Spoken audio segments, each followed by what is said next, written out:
bịa n'ebe a taa bụ ndị ọgbakọ ndị Igbo niile worldwide. Anyị hụrụ otu isi arụ ọrụ gị na-edewe ọchị ọbụladị otu ihe si si ike na Naịjirịa.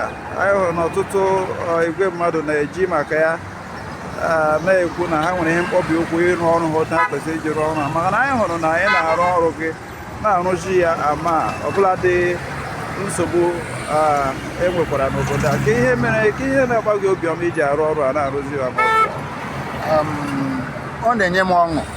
Nke mbụ, ọ na-enye m ọṅụ ịserve my country, serve upon the general masses with all amount of zeal and passion. So ihe na-emeti igu uchu that for self devotion, everybody determined to do this job with all my heart. So o jenye m ọṅụ. Mama arụhụ ya o jere ma enwena joy. Ọ na-ebụ eme ana me feel sick, but was mbara n'ihu ọrụ o je eme mi mari vibrant. Thank you. Na ba ekwu ti secretary. Okay, ekele m gị. Ahụrụ m na ị na-arụ ọrụ a n'ụzọ pụrụ iche dịka ndị ọzọ si arụ, mana otu si arụ nke gị pụrụ iche na ndị ọzọ. O nwere ọzụzụ pụrụ iche ị gara maka ihe a, maka na otu esi eme onwe onye anyị hụrụ na-eme ya n'otu a na steeti a nọ n'ime ya. O nwere ọzụzụ pụrụ iche ị gara maka ya? Ọ ihe si n'ime gị, ihe si n'ime gị na-apụta? N'eziokwu n'isi mbosu enwere m mkpebi n'ịrụ ọrụ a narị onye fọsụrụ m maka ya onye njiri ka wepụtara onwe m self volunteer chak ma arụ ya ọkwanụ ya mee ka m na mmadụ ibe m nụ n'unu ụtọ, ka m savụ ọnwụ ka eji ọṅụ na obiọma laa arụ ebe ehiwere ya anyị na-eji ọzụzụ ya ka ọma mkpebi ka m nwere n'onwe m wee akwana onwe m iyi uchu chak ma savụ. Nsogbu adịghị. Ndị ọgbakọ ndị Igbo niile n'ụwa ahụpụtara gị na ị na-arụ ọrụ.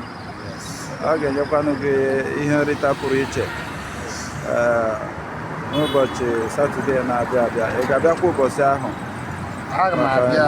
Ihe nrita ahụ a ga-enye gị maka na Commissioner for Education na ndị Igbo gbalitere agbalite ga-anụ ụbọchị ahụ. A ga-emekwa ka gọọmenti mara ihe anyị na-eme, ọkwanụ ndị Igbo ndị ọzọ ka ha leba anya ihe ị na-eme, mụkwa n'ụzọ ha ga-eji kwalite gị, ụzọ ha ga-eji nyere gị aka, maka na asị onye jisi ike n'ihe ọ na-eme, ọ pụtara na ihe ọ na-eme dị mma.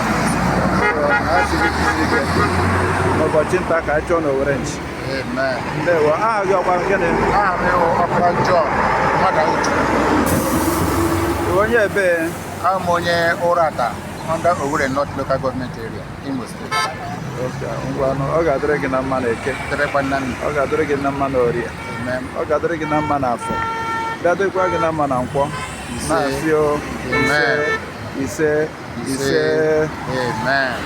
Igbo bụrụ nze m ọzọ. Onye m na ebe a taa bụ Maazị John Ọpara, onye Ụrata Owerri North Local Government. Nwaamadi a na-arụkwa n'ọrịa na-arụzi ya, ma ya mere ndị ọgbakọ ndị Igbo niile ga-emeta ya na ọ ga-adị mma ka akwalite ya site na ihe nrite a na-akpọ the Igbo Noble Spirit Award, ndị na-emeta ihe na-akwalite ihe eji mara ndị Igbo, maka ndị Igbo na-agba mbọ. Nke ga-adịrị gị na mma.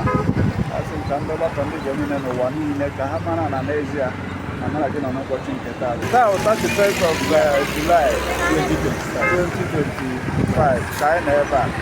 Na Satọde a ga-eme ihe nrite ahụ na ụmụakwụkwọ Town School.